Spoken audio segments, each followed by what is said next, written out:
Salut et bienvenue dans la chaîne Gwedmatech.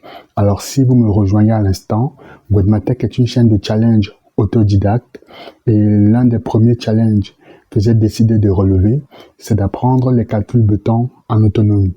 Alors ça se fera en deux phases. La phase 1 sera uniquement pour apprendre les notions générales. Qu'est-ce que le beton, son comportement, etc. Et la phase 2 sera uniquement pour les calculs.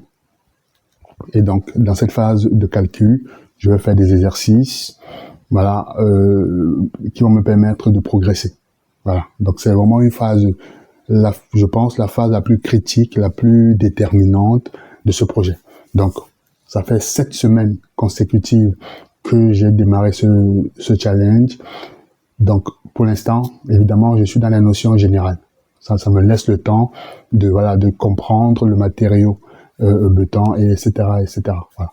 Donc, si vous voulez en savoir un petit peu plus sur la chaîne, alors je vous invite à aller regarder ma première vidéo de 2026 où je mets en perspective l'organisation de la chaîne. Voilà.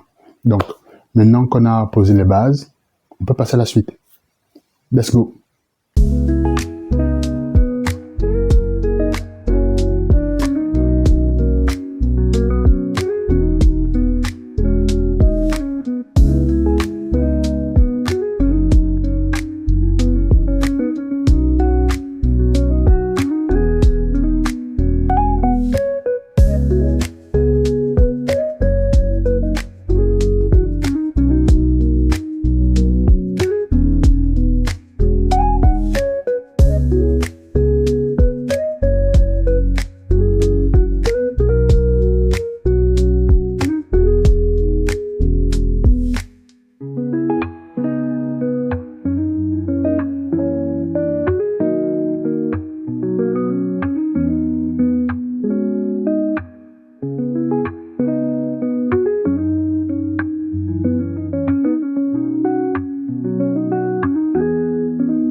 Alors, cela fait 7 semaines consécutives que j'ai démarré ce challenge et le moins qu'on puisse dire, c'est que j'apprends énormément, même si je suis seulement pour l'instant dans la première partie notion générale, mais j'apprends énormément de choses. C'est vraiment très enrichissant.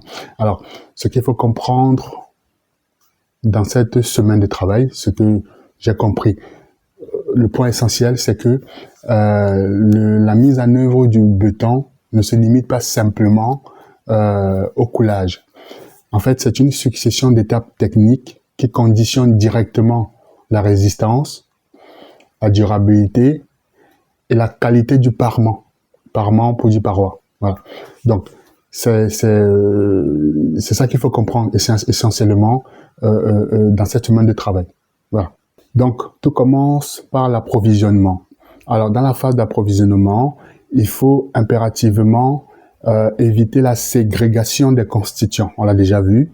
Donc, ça, c'est la première chose.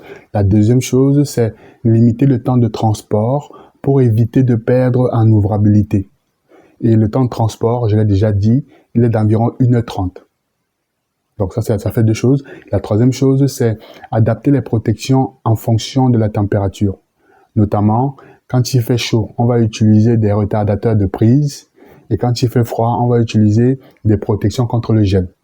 Donc voilà pour la phase du transport qui est super importante. J'en ai déjà parlé. Donc durant cette phase, le béton peut perdre en qualité si on ne met pas en place les précautions qui vont bien. Ensuite vient la mise en place. Dans la mise en place, on a les coffrages rigides et étanches, les armatures correctement calées avec le respect de l'enrobage, la surface de reprise correctement calée, correctement préparée en tout cas pour assurer l'adhérence. Et donc, le déversement doit se faire de façon bien maîtrisée. Et donc, la hauteur, notamment, doit être respectée. Je crois que ça doit être 800 mm, 80 cm, justement. Cette hauteur permet d'éviter la ségrégation des constituants. Voilà. Et donc, avec un béton régulier, par couches successives. Voilà. Voilà un peu ce qu'on peut dire pour la phase de mise en place. Ensuite vient le serrage. Alors, le serrage est une étape clé, sauf pour les bétons autoplaçants. Alors, ici, on va utiliser la vibration interne ou externe pour améliorer la compacité, chasser l'air et garantir également un bon enrobage des armatures. Alors, la méthode dépend du type d'ouvrage. On peut par exemple utiliser les aiguilles vibrantes pour les éléments courants et par ailleurs, on peut utiliser des vibrateurs ou des vibrations de coffrage ou alors des règles vibrantes pour certains cas spécifiques. Après tout ça, on va donc réaliser le surfaçage pour fermer la peau du béton, améliorer la planéité et éviter les phénomènes de faïençage liés à ce qu'on appelle le ressuyage. Une fois qu'on a fait ça, on peut donc faire les finitions, notamment le striage ou alors le dénudage des granulats.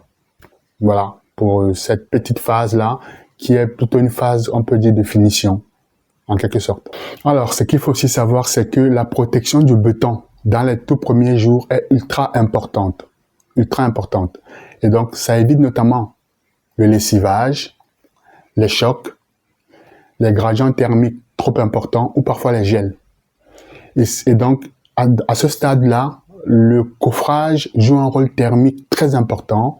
Et à ce coffrage, on peut aussi rajouter des bâches isolantes, justement pour compléter la phase de protection du béton, qui, comme je le dis, est super importante. Ensuite, on a le décoffrage. La phase de décoffrage, là aussi, une phase à bien maîtriser parce que en fait, le décoffrage ne doit intervenir que lorsque la résistance mécanique est suffisante. Alors, on parle ici d'une valeur égale ou supérieure à 8 mégapascales. Et donc, cette résistance peut être contrôlée par éprouvette, justement, pour contrôler la maturité du béton. Enfin, on a la cure. Alors, cette phase qu'on appelle la cure est une phase indispensable. Faire du béton, faire de la construction sans passer par la phase cure, il paraît que c'est juste pas possible. C'est catastrophique. Parce qu'en fait, cette phase permet d'assurer la bonne maturation du béton. Elle permet de maintenir l'humidité du béton, soit par humidification, soit par des bâches, soit par un produit de cure qui va former un film protecteur. Et donc, la durée de la cure dépend essentiellement des conditions ambiantes. Et aussi, je peux le dire comme ça, de la cinétique de durcissement. Donc, cette phase de cure, vraiment, d'après ce que j'ai compris, est une phase indispensable. Parfois, on va voir apparaître des fissures sur un mur qu'on vient de mettre en place. C'est parfois lié au fait que la cure n'a pas été respectée. Donc, c'est pour cela que j'ai dit que, d'après ce que j'ai compris, la cure est une phase indispensable. Alors, s'il faut faire un résumé de tout ça, qu'est-ce que je pourrais dire? Je dirais que chaque phase, transport, mise en place, serrage, protection, décoffrage et cure, participent directement à la qualité finale du béton et donc de l'ouvrage. Si une de ces phases est défaillante, la qualité du béton et donc de l'ouvrage se retrouve impactée directement. Donc le béton n'est pas simplement un matériau qu'on coule comme ça, comme bon nous semble, absolument pas. Le béton est un matériau qu'on accompagne techniquement par des procédés techniques bien maîtrisés jusqu'à sa maturation finale. Voilà. Donc voilà ce qu'il y avait à dire là-dessus, sur cette semaine de travail, toujours aussi riche, toujours aussi pertinente. Comme je le disais, j'en apprends beaucoup. J'apprends beaucoup. Et donc, comme je le disais également, ça fait 7 semaines consécutives que j'ai commencé ce challenge. Franchement, je ne vois pas comment je pourrais m'arrêter, tellement j'apprends des choses. Et ce n'est que le début, parce que plus ça va aller, plus ça va être intéressant. Voilà, donc vraiment, c'est vraiment, voilà, je maintiens vraiment la discipline. C'est la première chose, la discipline. Parce que comme je le disais, la motivation, c'est pour démarrer. La suite dépend uniquement de la discipline. Et donc, je maintiens ma discipline. Chaque dimanche, je fais un résumé de ce que j'ai fait toute la semaine, en sachant que chaque jour de la semaine, je travaille. Je travaille pour continuer à progresser, malgré que dans la journée, j'ai quand même un emploi. Voilà. Donc, c'est pas facile à mettre en place. C'est parfois très difficile. Voilà, avec l'organisation professionnelle en même temps. Mais ça fait partie du jeu. Il faut aller jusqu'au bout. Voilà. Donc, voilà ce qu'il y avait à dire dans cette vidéo. Je pense que j'ai fait le tour. Je vais continuer comme ça. La prochaine fois, on passe à la prochaine bulle. Ce sera la 8e semaine et ainsi de suite et ainsi de suite. On va continuer comme ça et jusqu'à ce que je fasse le tour de la partie notion générale. Et puis après, je vais attaquer les calculs. Voilà. Donc voilà ce qu'il y avait à dire dans cette vidéo. Si vous avez des questions, n'hésitez pas. Et moi, je vous donne rendez-vous à la semaine prochaine. Bonne fin de week-end. Et à la semaine prochaine. Ciao, ciao.